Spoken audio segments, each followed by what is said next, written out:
Isa sa pinakamadaling lutuin ay pritong itlog, pero iilan lang ang nakakagawa ng tamang omelette. Kapag ganito ang pritong itlog, mapait ang lasa at hindi maganda ang amoy sa paligid.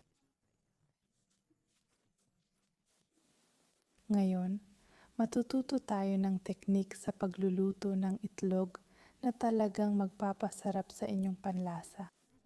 Ilagay ang kawali sa katamtamang apoy para mainit-init lang, hindi sobrang init.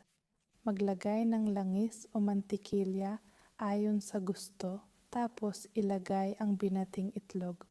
Dito, kailangan mabilis tayo kumilos habang naninigas ang gilid ng itlog. Hilahin ang itlog sa gitna at ilipat ang likidong bahagi sa gilid hanggang maging medyo matigas. Kapag medyo matigas na, baliktarin ang itlog.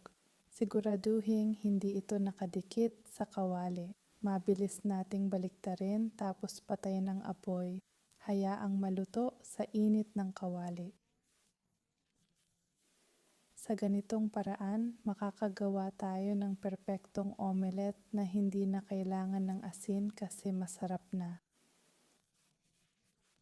Pampalasa na lang ang kailangan, tulad ng paprika o paminta, depende sa gusto ninyo. Makakagawa tayo ng masarap na itlog ng walang amoy at mapait na lasa. Masarap na masarap.